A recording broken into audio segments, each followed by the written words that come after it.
ನಮಸ್ಕಾರ ಸ್ನೇಹಿತರ, P M Kisan big ಅಪ್ಡೇಟ್ಗೆ ಸ್ವಾಗತ. ಹೌದು, ಈ ಪಿ ಎಂ ಕಿಸಾನ್ 23ನೇ ಕಂತಿನ ಹಣಕ್ಕಾಗಿ ಎಲ್ಲ ರೈತರು ಕೂಡ ಕಾಯ್ತಾ ಇದ್ದೀರಿ. ಇಡೀ ದೇಶದಲ್ಲಿ 9,32,00,000 ಫಲಾನುಭವಿಗಳಿದ್ದೀರಿ.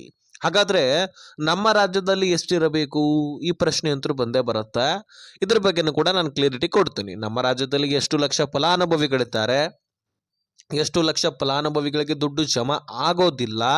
ಯಾಕಂದ್ರೆ ಈ ಡಾಕ್ಯುಮೆಂಟ್ಸ್ಗಳನ್ನು ಕೂಡ ಕ್ಲಿಯರ್ ಆಗಿ ಇಟ್ಕೊಳ್ಬೇಕಾಗಿರ್ತಕ್ಕಂಥದ್ದು ಅತಿ ಅವಶ್ಯಕ. ಹೀಗಾಗಿ 22ನೇ ಕಂತಿನಲ್ಲಿ ಕೂಡ ಸಾಕಷ್ಟು ಲಕ್ಷ ಫಲಾನುಭವಿಗಳಿಗೆ ದುಡ್ಡೇ ಜಮಾ ಆಗಿಲ್ಲ. ಅದು ಈಗಲೂ ಕೂಡ ರಿಪೀಟ್ ಆಗಬಾರ್ದಲ್ವಾ, ಅದಕ್ಕೋಸ್ಕರ ಅಡ್ವಾನ್ಸ್ ಆಗಿ ತಿಳಿಸ್ತಾ ಇದ್ದೀನಿ.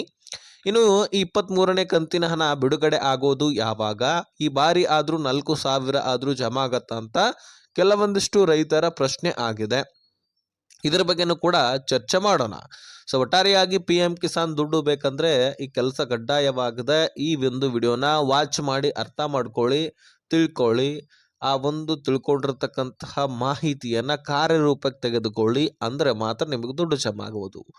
ಹಾಗಾದ್ರೆ ಬನ್ನಿ ಸ್ನೇಹಿತರೆ, ಸಬ್ಸ್ಕ್ರೈಬ್ ಮಾಡಿಲ್ಲ ಅಂದ್ರೆ ಬೇಗನೆ ಸಬ್ಸ್ಕ್ರೈಬ್ ಮಾಡ್ಕೊಳ್ಳಿ. ವಿಡಿಯೋನ ಆದಷ್ಟು ಹೀಗೆ ಕೊನೆವರೆಗೂ ವಾಚ್ ಮಾಡಿ. ಸ್ನೇಹಿತರೆ, ಪಿ ಎಂ ಕಿಸಾನ್ 23ನೇ ಕಂತಿನ ಹಣ ಬಿಡುಗಡೆ ಆಗ್ತಾ ಇದ್ದು, ಈ 23ನೇ ಕಂತಿನಲ್ಲಿ ಟೋಟಲಿ 9,32,00,000 ಫಲಾನುಭವಿಗಳು ಈ ಹಿಂದೆನೂ ಕೂಡ ಇದ್ರು, ಈಗಲೂ ಕೂಡ ಇದ್ದಾರೆ. ಆದ್ರೆ ನಮ್ಮ ರಾಜ್ಯದಲ್ಲಿ ಎಷ್ಟು ಲಕ್ಷ ಫಲಾನುಭವಿಗಳು ಪಿ ಎಂ ಕಿಸಾನ್ ಯೋಜನೆಯ ಲಾಭವನ್ನ ಪಡಿತಾ ಇದ್ದಾರಂದ್ರೆ ಸುಮಾರು 51 ಲಕ್ಷ ರೈತರು. ಹೌದು, 51,80,000 ರೈತರು ಈ ಯೋಜನೆಯ ಲಾಭವನ್ನ ನಮ್ಮ ಕರ್ನಾಟಕ ರಾಜ್ಯದಲ್ಲಿ ಪಡ್ಕೊಳ್ತಾ ಇದ್ದಾರೆ.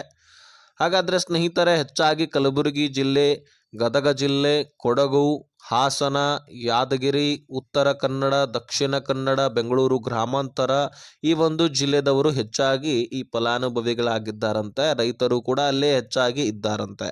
ಸೊ ಹಾಗಾಗಿ ಇಲ್ಲಿಯ ರೈತರಿಗೆ ಪಿ ಎಂ ಕಿಸಾನ್ ಲಾಭವಂತರು ಸಿಕ್ಕೇ ಸಿಗತ್ತೆ. ಎಲ್ರಿಗೂ ಕೂಡ ಅಪ್ಲಿಕೇಶನ್ ಹಾಕಿದಂಥವ್ರಿಗೆ ಸಿಗತ್ತೆ. ಆದರೆ ಇಲ್ಲಿ ಪಹಣಿಗೆ ಆಧಾರ್ ಕಾರ್ಡ್ ಲಿಂಕ್ ಆದರೆ ಮಾತ್ರ ಈ ಬಾರಿ ನಾವು ದುಡ್ಡನ್ನು ಜಮಾ ಮಾಡ್ತೀವಿ ಅಂತ ಕೇಂದ್ರ ಸರ್ಕಾರ ಸ್ಪಷ್ಟನೆಯೊಂದನ್ನು ಕೊಟ್ಟಿದೆ.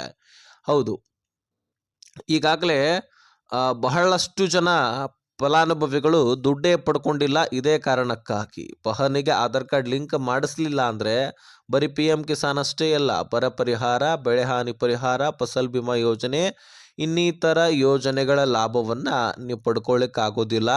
ಇದು ಅಷ್ಟೇ ಅಲ್ಲದೆ ನಿಮ್ಮ ಆಸ್ತಿ ಪಾಸ್ತಿಗಳನ್ನು ನೀವೇ ಖುದ್ದಾಗಿ ಕೈಯಾರೆ ಕಳ್ಕೊಂಡು ಬಿಡ್ತೀರಿ. ಹೌದು, ಅಷ್ಟು ಇಂಪಾರ್ಟೆಂಟ್ ಈ ಪಹಣಿಗೆ ಆಧಾರ್ ಕಾರ್ಡ್ ಲಿಂಕ್ ಮಾಡಿಸ್ಕೊಳ್ಳೋದು. ಇಲ್ಲವಾದಲ್ಲಿ ನಿಮ್ಮ ಹೊಲ ಗದ್ದೆಗಳನ್ನು ಇನ್ಯಾರೋ ಬಂದು ಲಪ್ಟಾಯಿಸ್ಕೊಂಡು ಹೋದರೆ ತದನಂತರ ನಿಮ್ಗೇನಾಗತ್ತೆ, ದುಡ್ಡನ್ನು ನೀವು ಸುರಿಸ್ತೀರಿ, ಕೋರ್ಟು ಕಚೇರಿ ಅಂತ ಅಲ್ದಾಡ್ತೀರಿ. ನಿಮ್ಮ ಹೊಲ ಗದ್ದೆಗಳಿಗೆ ನೀವೇ ಖುದ್ದಾಗಿ ಹೋರಾಟ ಮಾಡಬೇಕಾಗತ್ತೆ. ಹೋರಾಟ ಮಾಡಿದ್ರೆ ಅದು ಹೊಲ ಗದ್ದೆ ಬರುತ್ತೋ ಇಲ್ವೋ, ಅದು ತದನಂತರ ಬಂದರೂ ಸಹಿತ ನಿಮ್ಮ ಖರ್ಚು ವೆಚ್ಚ ಆಗಿರುತ್ತೆ. ಓಡಾಡಿರ್ತಕ್ಕಂತಹ ಸಮಯ ರಿಟರ್ನ್ ಪಡ್ಕೊಳ್ಳಿಕ್ಕಾಗತ್ತಾ? ಇಲ್ವಲ್ಲ. ಹೀಗಾಗಿ ನಿಮ್ಮ ಪಹಣಿಗೆ ಆಧಾರ್ ಕಾರ್ಡನ್ನು ಲಿಂಕ್ ಮಾಡಿಸ್ಕೊಳ್ಳೋದು ಅತಿ ಅವಶ್ಯಕ. ಬೇಗನೆ ಪಹಣಿಗೆ ಆಧಾರ್ ಕಾರ್ಡ್ ಲಿಂಕ್ ಮಾಡಿಸ್ಕೊಳ್ಳಿ.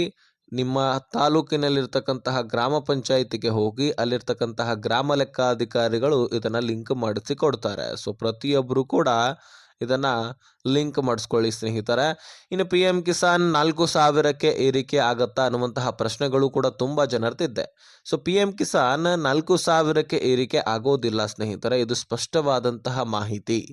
ಇದು ಬಿಹಾರ ರಾಜ್ಯದಲ್ಲಿ ಆಗಿದೆ. ಯಾಕಂದರೆ ಅಲ್ಲಿರ್ತಕ್ಕಂತಹ ರಾಜ್ಯ ಸರ್ಕಾರ ಅನೌನ್ಸ್ ಮಾಡಿತ್ತು, ಅಧಿಕಾರಕ್ಕೆ ಬರೋಕ್ಕಿಂತ ಮುಂಚೆ ನಾವು 2,000 ರೂಪಾಯಿಯನ್ನು ಏರಿಕೆ ಮಾಡ್ತಾ ಇದ್ದೀವಿ. ಹೌದು, ನಮ್ಮೇನಾದರೂ ಆಯ್ಕೆ ಮಾಡಿದ್ದೇ ಆದರೆ ಈ ಚುನಾವಣೆಯಲ್ಲಿ 2,000 ರೂಪಾಯಿ ಏರಿಕೆ ಮಾಡ್ತೀವಿ. ಪಿ ಎಂ ಕಿಸಾನ್ ಯೋಜನೆಯಿಂದ ಕೇಂದ್ರದಿಂದ 2,000 ಬರ್ತಾ ಇದೆ, ರಾಜ್ಯ ಸರ್ಕಾರದಿಂದನೂ ಕೂಡ ನಾವು 2,000 ರೂಪಾಯಿಯನ್ನು ಕೊಡ್ತೀವಿ. ಸೊ ಪ್ರತಿ 4 ತಿಂಗಳಿಗೊಮ್ಮೆ ನಿಮಗೆ 4,000 ಜಮಾ ಆಗತ್ತೆ ಅಂತ ಅಲ್ಲಿಯ ರಾಜ್ಯ ಸರ್ಕಾರ ಹೇಳಿತ್ತು, ಅನೌನ್ಸ್ ಮಾಡಿತ್ತು. ಅದು ಅಧಿಕಾರಕ್ಕೂ ಕೂಡ ಬಂತು, 4,000 ರೂಪಾಯಿಯನ್ನು ಕೂಡ ಕೊಡ್ತಾ ಇದೆ. ಆದರೆ ಕೇಂದ್ರದಿಂದ ಹೋಗ್ತಾ ಇರುವಂಥದ್ದು 2,000 ಮಾತ್ರ. ಹಾಗೆ ಎಲ್ಲ ರಾಜ್ಯದಲ್ಲಿರ್ತಕ್ಕಂತಹ ರೈತರಿಗೂ ಕೂಡ 2,000ನೇ ಹೋಗೋದು. ಈಗಾಗಲೇ 20,000 ಕೋಟಿ ಪ್ರತಿಯೊಂದು ಕಂತಿನಲ್ಲಿ ಖರ್ಚು ವೆಚ್ಚ ಆಗುತ್ತೆ. ವಾರ್ಷಿಕವಾಗಿ 3 ಕಂತುಗಳು, ಹೀಗಾಗಿ 60,000 ಕೋಟಿಯಷ್ಟು ಖರ್ಚು ವೆಚ್ಚ. ಇದು ದ್ವಿಗುಣ ಆಗಬೇಕಾಗತ್ತೆ 4,000 ಜಮಾ ಆಗಬೇಕಂದ್ರೆ ನಿಮಗೆ.